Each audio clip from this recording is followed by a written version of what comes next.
Hari ni Karin nak bawa korang pergi makan dekat satu tempat ni yang sangat special, sambil makan, sambil layan persembahan macam dekat zaman Dynasty Tang. Yeay, kita dah sampai Zuyan Restaurant dekat Bukit Bintang. Restoran Zuyan ni bertemakan makan sambil berhibur di zaman Dynasty, macam dekat satu restoran dekat Shanghai tu. Macam biasa, sampai-sampai kita buat konten dulu, gedik-gedik dulu, selfie-selfie dulu dengan kawan-kawan. Okey, untuk harga makan dia lain, harga sewa baju lain, harga makeup lain. Korang boleh lah nak sewa baju ke, nak makeup ke, untuk menikmati ataupun nak feeling macam zaman Dynasty. Korang jangan risau kalau korang tak tahu nak pakai baju dia akan siapkan korang tahu daripada A sampai Z. Makeup pula dia akan makeupkan korang macam zaman Dynasty dengan pasang rambut gerbu-gerbang macam tu kan. So aku memang tak tahulah macam mana nak pakai baju dia kan. So dia pakaikan, so dia ikatkan. Thank you darling. Untuk yang free hair, dia akan siapkan rambut lah, pasang rambut palsu. Untuk kita orang yang pakai tudung, dia akan pakaikan crown macam ni je lah. Dah settle pakai baju, dah settle makeup, tak sabar dah nak masuk ni.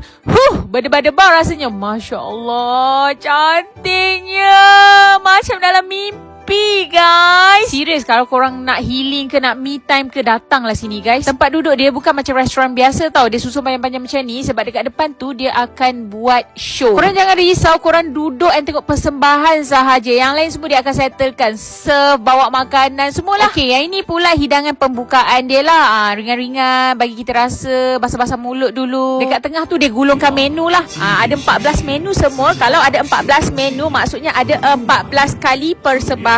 Setiap satu menu ada persembahan. Yang ini persembahan yang pertama. Masya Allah guys, sangat-sangat terhibur tau. Sambil makan, sambil tengok orang menari, orang berdrama. Tak pernah aku makan dekat restoran macam ni. Ini pengalaman pertama. Serius, pengalaman termanis tau. Tiba-tiba kita boleh tahu sejarah zaman Dynasty. Amoy ni hantar kita makanan.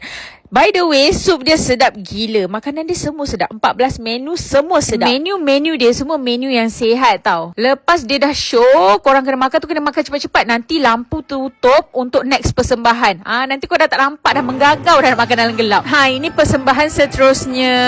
Macam tu lah. Lepas makan, persembahan. Lepas persembahan, makan. And I really have a good time. Really enjoy. Lepas complete 14 menu, kita orang pun berkonten-konten lah. Really recommended this place. Datanglah korang, bawa family, bawa kawan-kawan. Worth every penny. Okay, itu je untuk hari ni. Bye.